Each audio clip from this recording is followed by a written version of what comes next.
Part 6, Chapter 1 of Crime and Punishment by Fyodor Dostoevsky. A strange period began for Raskolnikov. It was as though a fog had fallen upon him and wrapped him in a dreary solitude from which there was no escape. Recalling that period long after, he believed that his mind had been clouded at times, and that it had continued so, with intervals, till the final catastrophe. He was convinced that he had been mistaken about many things at that time, for instance as to the date of certain events. Anyway, when he tried later on to piece his recollections together, he learnt a great deal about himself from what other people told him. He had mixed up incidents, and had explained events as due to circumstances which existed only in his imagination. At times he was a prey to agonies of morbid uneasiness, amounting sometimes to panic. But he remembered, too, moments, hours, perhaps whole days of complete apathy, which came upon him as a reaction from his previous terror, and might be compared with the abnormal insensibility sometimes seen in the dying. He seemed to be trying in that latter stage to escape from a full and clear understanding of his position.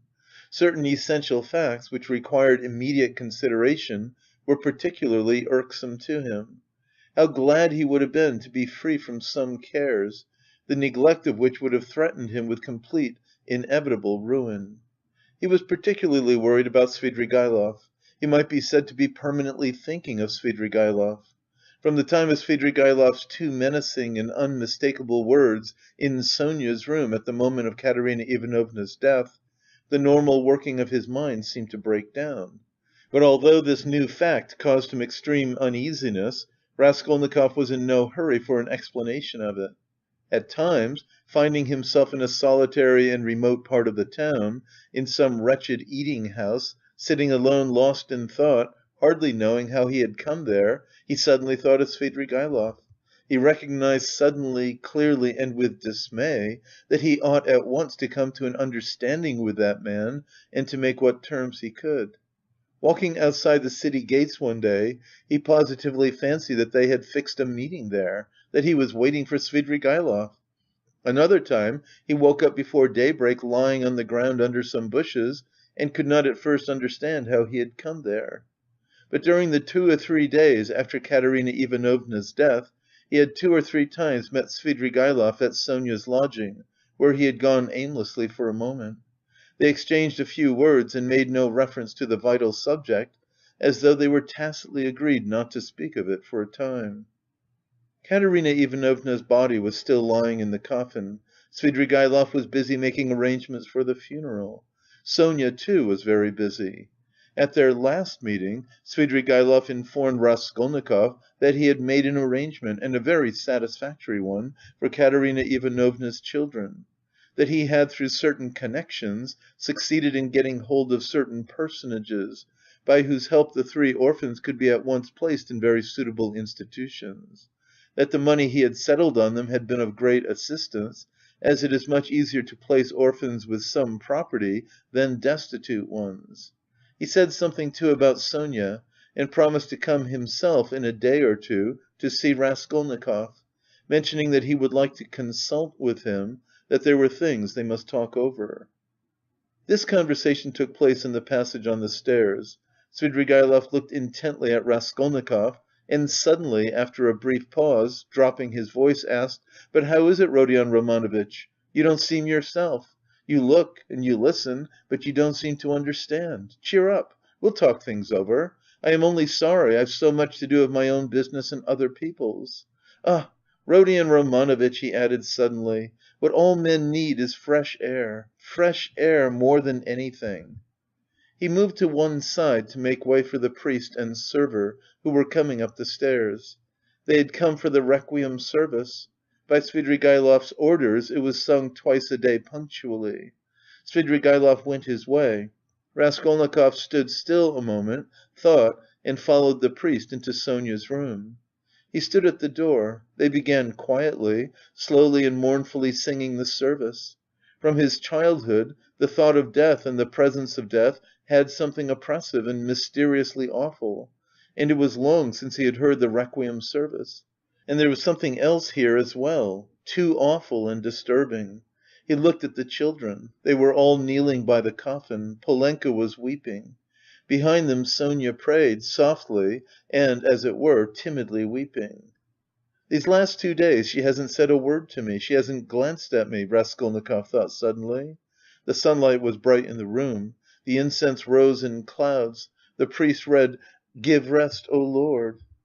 Raskolnikov stayed all through the service.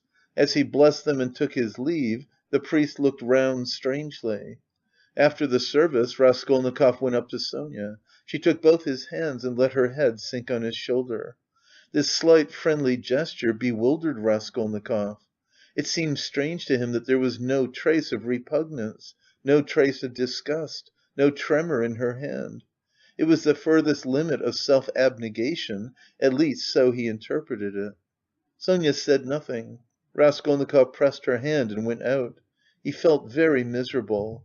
If it had been possible to escape to some solitude, he would have thought himself lucky, even if he had to spend his whole life there. But although he had almost always been by himself of late, he had never been able to feel alone. Sometimes he walked out of the town on to the high road, once he had even reached a little wood. But the lonelier the place was, the more he seemed to be aware of an uneasy presence near him.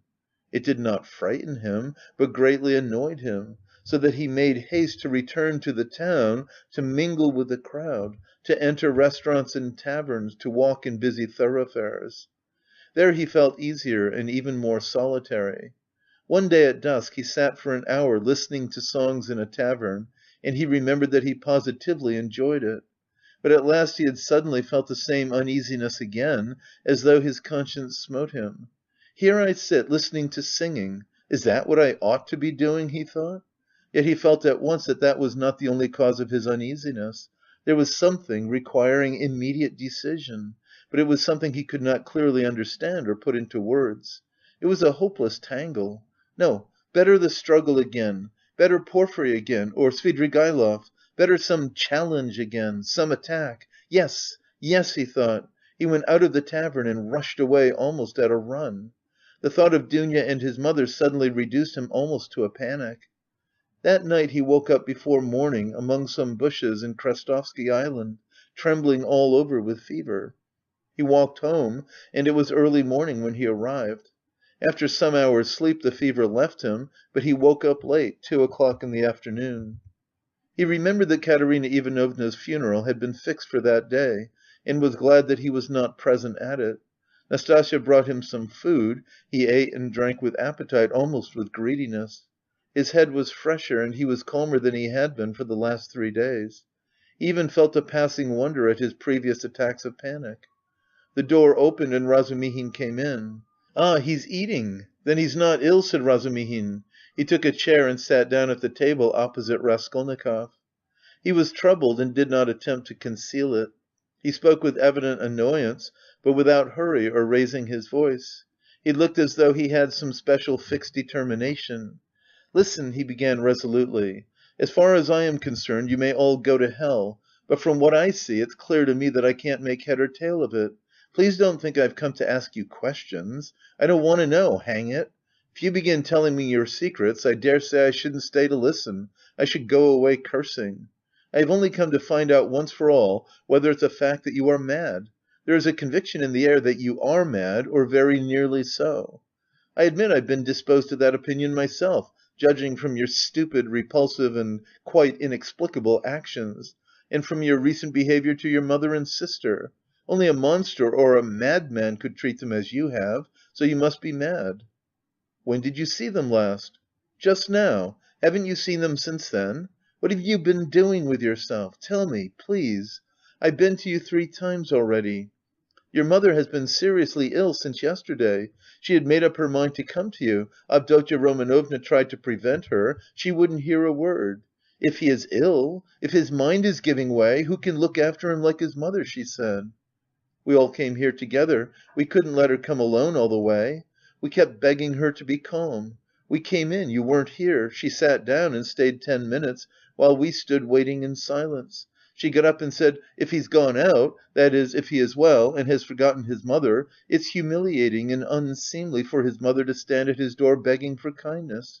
She returned home and took to her bed. Now she is in a fever. I see, she said, that he has time for his girl. She means by your girl, Sofya Semyonovna, your betrothed or your mistress, I don't know. I went at once to Sofya Semyonovna's, for I wanted to know what was going on. I looked round, I saw the coffin, the children crying, and Sofya Semyonovna trying them on mourning dresses. No sign of you. I apologized, came away, and reported to Avdotya Romanovna. So that's all nonsense, and you haven't got a girl. The most likely thing is that you are mad. But here you sit, guzzling boiled beef as though you'd not had a bite for 3 days. Though as far as that goes, madmen eat too, but though you have not said a word to me yet, you are not mad, that I'd swear. Above all, you are not mad. So you may go to hell, all of you, for there's some mystery, some secret about it, and I don't intend to worry my brains over your secrets. So I've simply come to swear at you, he finished, getting up, to relieve my mind, and I know what to do now. What do you mean to do now? What business is it of yours what I mean to do? You are going in for a drinking bout. How did you know? Why, it's pretty plain. Razumihin paused for a minute. You always have been a very rational person and you've never been mad. Never, he observed suddenly with warmth. You're right. I shall drink. Goodbye. And he moved to go out. I was talking with my sister the day before yesterday. I think it was about you, Razumihin. About me? But where can you have seen her the day before yesterday? Razumihin stopped short and even turned a little pale. One could see that his heart was throbbing slowly and violently. She came here by herself, sat there and talked to me. She did? Yes. What did you say to her? I mean, about me? I told her you were a very good, honest and industrious man. I didn't tell her you love her, because she knows that herself. She knows that herself? Well, it's pretty plain. Wherever I might go, whatever happened to me, you would remain to look after them. I, so to speak, give them into your keeping, Razumihin. I say this because I know quite well how you love her and am convinced of the purity of your heart. I know that she too may love you and perhaps does love you already. Now decide for yourself, as you know best, whether you need to go in for a drinking bout or not.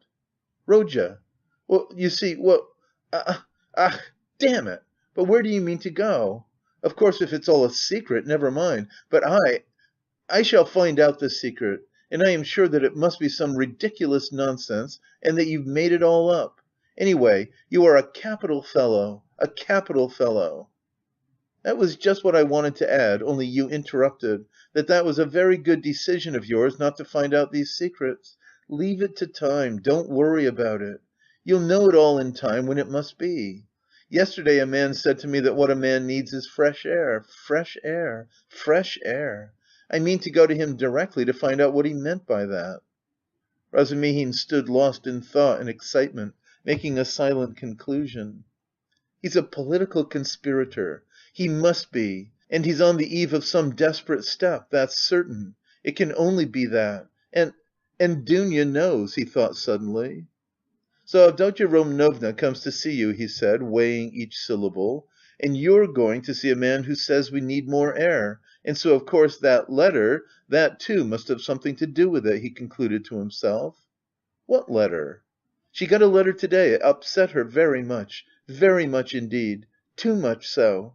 I began speaking of you. She begged me not to. Then she said that perhaps we should very soon have to part. Then she began warmly thanking me for something. Then she went to her room and locked herself in. She got a letter? Raskolnikov asked thoughtfully. Yes. And you didn't know? They were both silent. Goodbye, Rodion. There was a time, brother, when I... Never mind. Goodbye. You see, there was a time... Well, goodbye. I must be off too. I'm not going to drink. There's no need now. That's all stuff. He hurried out, but when he had almost closed the door behind him, he suddenly opened it again and said, looking away, "Oh, by the way, do you remember that murder? You know Porphyry's, that old woman? Do you know the murderer has been found? He has confessed and given the proofs. It's one of those very workmen, the painter, only fancy, do you remember I defended them here? Would you believe it? All that scene of fighting and laughing with his companions on the stairs, while the porter and the two witnesses were going up, he got up on purpose to disarm suspicion. The cunning, the presence of mind of the young dog! One can hardly credit it, but it's his own explanation, he has confessed it all. And what a fool I was about it! Well, he's simply a genius of hypocrisy and resourcefulness in disarming the suspicions of the lawyers, so there's nothing much to wonder at, I suppose. Of course, people like that are always possible, and the fact that he couldn't keep up the character but confessed makes him easier to believe in. But what a fool I was! I was frantic on their side. "Tell me, please, from whom did you hear that, and why does it interest you so?" Raskolnikov asked with unmistakable agitation. "What next? You ask me why it interests me? Well, I heard it from Porphyry among others. It was from him I heard almost all about it." "From Porphyry? From Porphyry? What? What did he say?" Raskolnikov asked in dismay. "He gave me a capital explanation of it. Psychologically, after his fashion." "He explained it? Explained it himself?" "Yes, yes, good bye, I'll tell you all about it another time, but now I'm busy. There was a time when I fancied...